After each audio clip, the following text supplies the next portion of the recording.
Brought to you by Infinix and Kuku FM. Infinix पर very good offer मिला है, you can't bear to miss it.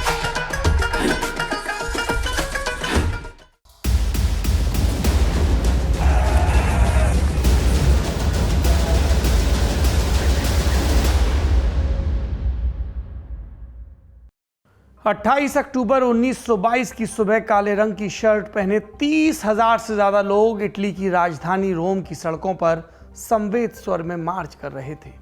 ये लोग Benito Mussolini की national fascist party के member थे। इस रैली से 4 दिन पहले नेपल्स में मुसोलिनी ने एक भाषण दिया था। कहा था, या तो हमें सत्ता बिना खून खराबे के सौंप दी जाएगी या हम रोम पर चढ़ाई कर उसे छीन लेंगे। इससे सरकार को चिंता हुई। इटली के तत्कालीन प्रधानमंत्री लुइजी फाक्ता ने रोम में सेना बुलाने का आदेश दिया, लेकिन किंग विक्टर इमैनुअल तृतीय को सिविल वॉर का अंदेशा था, तो उन्होंने इस आदेश पर दस्तखत नहीं किए। इसके बजाय एक चिट्ठी लिखकर मुसोलिनी को सरकार बनाने के लिए बुला लिया और वो जैसे इसी का इंतजार कर रहा था। 31 अक्टूबर 1922 को बेनिटो मुसोलिनी इटली का प्रधानमंत्री बन गया और पीएम बनते ही उसने अपना रंग दिखाना शुरू कर दिया। जिस तरह उसका तानाशाही का शासन उदाहरण बना, उसी तरह उसका वीभत्स अंत भी। अप्रैल 1945 में स्विट्जरलैंड भागने के दौरान भीड़ ने मुसोलिनी और उसकी पत्नी को पीट पीट कर मार डाला। फिर दोनों की लाश मिलान रेलवे स्टेशन के बाहर टांग दी गई और इसके बाद इटली में फांसीवादी विचारधारा वाली किसी राजनीतिक पार्टी को सत्ता में कभी जगह नहीं मिली, पर अब यह परंपरा टूटने वाली है। बेनिटो मुसोलिनी के मार्च टू रोम के ठीक 100 बरस बाद इटली की सत्ता में एक फांसीवादी पार्टी की वापसी हो रही है। 25 सितंबर को हुए आम चुनाव के एग्जिट पोल्स में ब्रदर्स ऑफ इटली सबसे बड़ी दावेदार बनकर उभरी है। इसके मूल में मुसोलिनी की नेशनल फासिस्ट पार्टी है। अगर एग्जिट पोल के दावे सच साबित हुए तो इसी पार्टी की नेता जियोर्जिया मेलोनी इटली की पहली महिला प्रधानमंत्री बन सकती हैं। मेलोनी की संभावित जीत को मुसोलिनी युग की वापसी के तौर पर पूरी दुनिया में पेश किया जा रहा है। पर क्या ये सच में इतना खतरनाक है? विस्तार से समझेंगे, साथ में जानेंगे ब्रदर्स ऑफ इटली और जियोर्जिया मेलोनी की पूरी कहानी क्या है, इटली का पॉलिटिकल सिस्टम कैसे काम करता है और मेलोनी के सत्ता में आने से इटली और यूरोप के दूसरे देशों पर क्या असर पड़ सकता है। नमस्ते, मेरा नाम सौरभ द्विवेदी है। ये लल्लन टॉप का अंतर्राष्ट्रीय प्रसंगों से जुड़ा रोजाना का कार्यक्रम है दुनियादारी। दुनियादारी के हमारे इस एपिसोड के सहयोगी हैं कुकू एफएम, भारत में ऑडियो बुक के सबसे बड़े प्लेटफॉर्म में से एक। तमाम विधाओं में आपको किताबें मिलेंगी। अगर आप इसका प्रीमियम सब्सक्रिप्शन लेते हैं, लल्लन टॉप का व्यूअर होने के नाते आपको 50% की छूट मिलेगी। आपको LT50 का कोड डालना पड़ेगा। चलिए अब इटली चलते हैं। किसी भी देश के वर्तमान पर बात करने और उसको पूरी तरह समझने के लिए ज़रूरी है कि हम उसके भूतकाल के बारे में जानें। इटली यूरोपीय महाद्वीप के दक्षिणी मुहाने पर बसा है। इसका एक बड़ा हिस्सा भूमध्य सागर से घिरा है। फ्रांस, स्विट्जरलैंड, ऑस्ट्रिया और स्लोवेनिया से इसकी ज़मीनी सीमा लगती है। इटली की आबादी लगभग 6 करोड़ है। आकार में देखा जाए तो इटली राजस्थान से भी छोटा है। आज के समय का इटली एक देश है जिसमें 20 से ज़्यादा स्टेट्स हैं, लेकिन आज से लगभग 150 बरस पहले ऐसा नहीं था। उस वक्त इटली अलग अलग नगर राज्यों में बटा था। 1861 में फिर इन सब का एकीकरण हुआ और तब किंगडम ऑफ इटली की स्थापना हुई। देश पर उस समय राजा का शासन हुआ करता था। ये किंगडम वाला सिस्टम जून 1946 तक चला।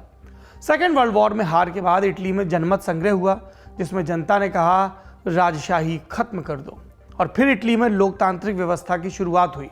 कहा गया इसको रिपब्लिका इटालियाना, इंग्लिश में कहा गया रिपब्लिक ऑफ इटली। नया नाम मिल गया, नई व्यवस्था भी आ गई। 1948 में मिल गया इटली को अपना संविधान, और इसका पॉलिटिकल सिस्टम काफ़ी हद तक भारत से या कहें कि ब्रिटेन से मिलता जुलता है। शासन तंत्र 3 हिस्सों में बटा है: कार्यपालिका, न्यायपालिका और विधायिका। कार्यपालिका की शक्ति कैबिनेट में निहित है। कैबिनेट की जिम्मेदारी प्रधानमंत्री के पास होती है। न्यायपालिका की शक्ति जजों के पास, काम संसद के द्वारा पास किए गए कानूनों को लागू कराना।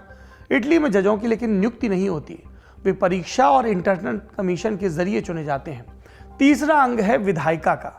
इसकी शक्ति संसद में निहित है और संसद का काम कानून बनाने से लेकर संविधान में संशोधन और सरकार के कामकाज की समीक्षा तक फैला है। भारत की तरह इटली में भी संसद के 2 सदन हैं। ऊपरी सदन को सेनेट और निचले सदन को चैम्बर ऑफ डेप्यूटीज कहा जाता है। सितंबर 2022 के चुनाव से पहले सेनेट में 315 मेंबर होते थे और निचले सदन में सदस्यों की संख्या 630 थी। लेकिन इस बार ये संख्या घट गई। अब ऊपरी सदन में 200 जबकि निचले सदन में 400 सांसद होंगे। कार्यकाल हमारी तरह 5 बरस का, युद्ध या आपातकालीन स्थिति में इसे बढ़ाया भी जा सकता है और किसी भी कानून को पास कराने के लिए दोनों सदनों का अप्रूवल जरूरी है। यानी बिल्कुल हमारे जैसा हिसाब किताब है। सांसद चुने कैसे जाते हैं? चुनाव के जरिए। पर दोनों सदनों का चुनाव एक ही समय पर होता है। वोटर्स 2 वोट डालते हैं, एक निचले सदन के लिए और एक ऊपरी सदन के लिए। दोनों सदनों में 37% सांसद डायरेक्ट वोट से चुने जाते हैं, यानी वोटर सीधे कैंडिडेट के नाम पर वोट डालते हैं। बाकी के सांसदों की नियुक्ति पार्टियां करती हैं। जिस पार्टी को टोटल जितना वोट मिला उसी अनुपात में उन्हें सीटें अलॉट कर दी जाती हैं और फिर पार्टियां उन सीटों पर अपना सांसद भेजती हैं, अपने प्रतिनिधि चुनती हैं। किसी पार्टी को संसद में एंट्री के लिए कम से कम टोटल देश के जो वोट गिरे हैं उसका 3% जरूर मिलना चाहिए। अगर गठबंधन है तो कम से कम 10% वोट हासिल करना होगा। इसके अलावा इटली में एक और दिलचस्प व्यवस्था है। ये उन चुनिंदा देशों में है जहां बाहर रह रहे नागरिकों के लिए संसद में आरक्षण है। निचले सदन में 8 सीटें और ऊपरी सदन में 4 सीटें विदेश में रहने वाले इतालवी नागरिकों के लिए रिजर्व हैं। वोटिंग का तरीका, बैलेट पेपर के जरिए वोट गिरता है। अभी इलेक्ट्रॉनिक वोटिंग सिस्टम नहीं आया है। 18 साल से ऊपर का कोई भी इतालवी नागरिक जिसके ऊपर कोर्ट ने रोक नहीं लगाई इन आम चुनाव में वोट डाल सकता है। विदेश में रहने वाले पोस्टल बैलेट के जरिए अपना मत दर्ज कराते हैं। इटली में बड़ी पॉलिटिकल पार्टियां कौन सी हैं? दूसरा विश्व युद्ध खत्म होने के बाद शुरुआती 4 दशक तक 2 बड़ी पार्टियों का प्रभुत्व रहा। पहली थी क्रिश्चियन डेमोक्रेसी यानी डीसी और दूसरी का नाम था इटालियन कम्युनिस्ट पार्टी। इसके अलावा कई छोटी मोटी पार्टियां भी थीं पर उनका प्रभाव कुछ प्रांतों तक सीमित था। पर 1990 के दशक में बदल गया। बर्लिन वॉल गिर गई, यूरोप में कम्युनिस्ट सरकारों का पतन हुआ, सोवियत संघ विघटन की राह पर। ऐसे में कम्युनिस्ट विरोधी राग कमजोर पड़ने लगा और जो पार्टियां इसी के दम पर अपना अस्तित्व बचा रही थी उन्हें झटका लगा। फिर 1992 में मिलान के अधिकारियों ने घूसखोरी के कुछ स्कैंडल्स की जांच शुरू की। ये आगे बढ़ी तो उनके हाथ जैसे भानुमति का पिटारा लगा, क्योंकि इसकी लपेट में बिजनेसमैन, सरकारी अफसर, मंत्री, प्रधानमंत्री सब आए और हर बड़ी पार्टी के आए। यानी भ्रष्टाचार हर स्तर पर फैला था। एक प्रधानमंत्री को सजा हुई तो चुपके से ट्यूनीशिया भाग गया और निर्वासन में मौत हो गई। 2 बरस बीते। 1994 तक 200 से ज्यादा सांसद जांच के घेरे में, कईयों को सजा। इस एपिसोड को इतिहास में ऑपरेशन क्लीन हैंड्स के नाम से जाना जाता है। इस घटना ने मिलान को इतना बदनाम किया कि शहर को ब्राइब्स विले कहा जाने लगा और फिर शुरू हुई चुनावी सुधार की मांग। कई पार्टियों ने खुद को भंग किया, अलग नाम से राजनीति में वापसी की। इटालियन कम्युनिस्ट पार्टी बाद में democratic party of the left और फिर डेमोक्रेटिक पार्टी के तौर पर चुनाव में आई। क्रिश्चियन डेमोक्रेसी उस संकट से कभी नहीं उबर पाई, उसका खात्मा हो गया। इससे विचारधारा के दूसरी तरफ की जगह खाली हुई और नई पार्टियों को उभरने का मौका मिला। फिलहाल इटली की राजनीति में 5 पार्टियों का दबदबा है। डेमोक्रेटिक पार्टी जो 2007 में बनी, सेंटर लेफ्ट पार्टियों से मिलकर बनी है। The league right wing party 2017 में बनी, पिछली सरकार में शामिल भी थी। फोर्जा इटालिया सिल्वियो बेर्लुस्कोनी की पार्टी है। बेर्लुस्कोनी 4 बार इटली के प्रधानमंत्री रह चुके हैं। फोर्जा इटालिया की स्थापना 1993 में हुई थी। 2009 में इसे भंग कर दिया गया था, लेकिन 2013 में इसने वापस से काम करना शुरू कर दिया। कभी कभी इसको बेर्लुस्कोनी की पर्सनल पार्टी के तौर पर भी संबोधित किया जाता है।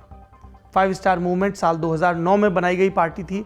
इसको एक कॉमेडियन और वेब डेवलपर ने मिलकर शुरू किया था। 2018 के आम चुनाव में ये सबसे बड़ी पार्टी बनकर उभरी थी और तब से ये राइट और लेफ्ट दोनों तरफ की पार्टियों के साथ मिलकर सरकार चला रही थी। जुलाई 2022 में गठबंधन में खटपट हुई और फिर प्रधानमंत्री मारियो द्राही ने अपने पद से इस्तीफा दिया। राष्ट्रपति ने उन्हें मनाने और अगला चुनाव होने तक पद पर बने रहने के लिए कहा, पर बात नहीं बनी। कायदे से इटली में अगला चुनाव 2023 में होना था, लेकिन इसे इसी साल सितंबर में करवाना पड़ा। थोड़ा पहले हो गया, पर अभी तो पार्टियां 4 ही हुई। 5वीं बड़ी पार्टी का नाम है ब्रदर्स ऑफ इटली। इस बार के चुनाव में सबसे ज्यादा चर्चा इसी को लेकर है। 2012 की पार्टी अति कट्टर सांप्रदायिक, मूल में मुसोलिनी की फासिस्ट पार्टी। दूसरे विश्व युद्ध के बाद इटली में फासिस्ट पार्टी बैन कर दी गई। तब मुसोलिनी के वफादारों ने एक नई पार्टी बनाई थी, मूवमेंटो सोशियल इटालियानो, MSI कहते थे शॉर्ट में। 1990 के दशक में MSI ने अपना रुख बदलने की कोशिश की, लेकिन जनवरी 1995 में MSI नेशनल अलायंस का हिस्सा बनी तो सत्ता का स्वाद आने लगा। 2009 में नेशनल अलायंस भंग हो गया। पार्टी के कुछ नेता बेर्लुस्कोनी के साथ चले गए। दिसंबर 2012 में उनमें भी 2 फाड़ हो गया और तब उन्होंने ब्रदर्स ऑफ इटली की नींव रखी। पार्टी का सिंबल भी MSI से लिया गया है, झंडे पर वही निशान दिखता है। 2014 में इस पार्टी ब्रदर्स ऑफ इटली की कमान जियोर्जिया मेलोनी के हाथ में आई। मेलोनी नेशनल अलायंस की मेंबर रह चुकी हैं। ब्रदर्स ऑफ इटली के मूल में व्यक्तिगत आज़ादी का विरोध, समलैंगिकों के अधिकारों का खात्मा, यूरोपियन यूनियन की आलोचना है। जियोर्जिया मेलोनी इसकी शीर्ष नेता, उनके बारे में भी जान लीजिए। यंग लीडर हैं।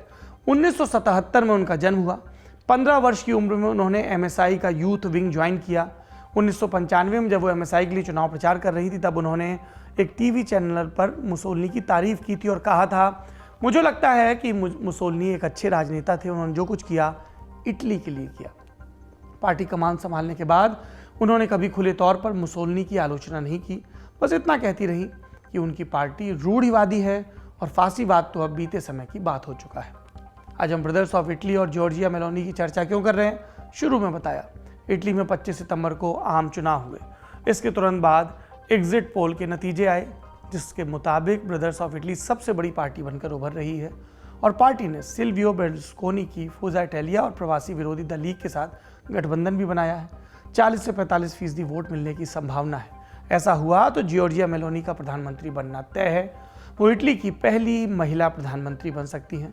निश्चित तौर पर किसी भी देश या समाज के लिए बड़ा हासिल है, लेकिन मेलोनी की संभावित जीत ने सिर्फ इटली नहीं, पूरे यूरोप की उदार आबादी को चिंतित कर दिया है। और इसकी वजह क्या है? पहली, मेलोनी और उनकी पार्टी मुसोलिनी की फांसीवादी विचारधारा से लैस है। उनके सिंबल और भाषणों में भी ये साफ दिखता है। वो प्रचार भी करते हैं कि प्रवासियों के आने से इटली की स्थानीय नस्ल खत्म हो जाएगी, उन्हें रिप्लेस कर दिया जाएगा, और इसके लिए वो प्रजनन दर बढ़ाने की वकालत करते हैं। इटली में प्रवासियों की एंट्री रोकने की मुहिम चलाते हैं। आशंका की सत्ता हाथ में आने के बाद कट्टरता और बढ़ सकती है। दूसरी वजह निजी अधिकारों से जुड़ी है। मेलोनी सिविल राइट्स और समलैंगिकों के अधिकारों के खिलाफ बोलती रही है। माना जा रहा है कि उनके कार्यकाल में व्यक्तिगत आज़ादी पर चोट पड़ सकती है। तीसरी वजह EU के प्रति मेलोनी की नफरत। कहा जा रहा है कि सत्ता में आने के बाद मेलोनी इटली को यूरोपियन यूनियन से अलग राह पर ले जा सकती है। जैसे ब्रेक्जिट हुआ, वैसे ही इटली का एग्जिट हो सकता है। उन्होंने कई मौकों पर रूस के राष्ट्रपति व्लादिमीर पुतिन की भी तारीफ की है। यूक्रेन वॉर शुरू होने के बाद उन्होंने रूस पर लगाए प्रतिबंधों का समर्थन भी किया था। पर आलोचक कहते हैं कि वो सत्ता हाथ में आने तक ही नरम रहेंगी, उसके बाद वो अपना असली रंग दिखाएंगी। और दिलचस्प बात, ब्रदर्स ऑफ इटली को पिछले चुनाव में सिर्फ 4% वोट मिले थे। इस बार ये बढ़कर 26% पर पहुंच गए और गठबंधन 44% पर। 26 सितंबर की रात तक आखिरी परिणाम आ जाएगा और फिर नए सांसद मिलकर दोनों सदनों के अध्यक्ष का चुनाव करेंगे। फिर वे दोनों राष्ट्रपति के साथ मिलकर बातचीत करेंगे कि किसे सरकार बनाने के लिए बुलाना है और इसके आधार पर नया प्रधानमंत्री नियुक्त किया जाएगा। प्रधानमंत्री को संसद में बहुमत साबित करना होगा। इस सब में नवंबर तक का समय लग सकता है। इटली के चुनाव से जुड़ी अपडेट्स हम आपको लल्लन टॉप पर बताते रहेंगे। आज की दुनियादारी में इतना ही। शुक्रिया, शुभ रात्रि। लल्लन टॉप का सबसे ठस, ठेठ और ठसकदार बेबी आ गया है लल्लन टॉप का पॉडकास्ट, जिसका नाम है बाजा, और ये बजेगा सिर्फ लल्लन टॉप ऐप पर।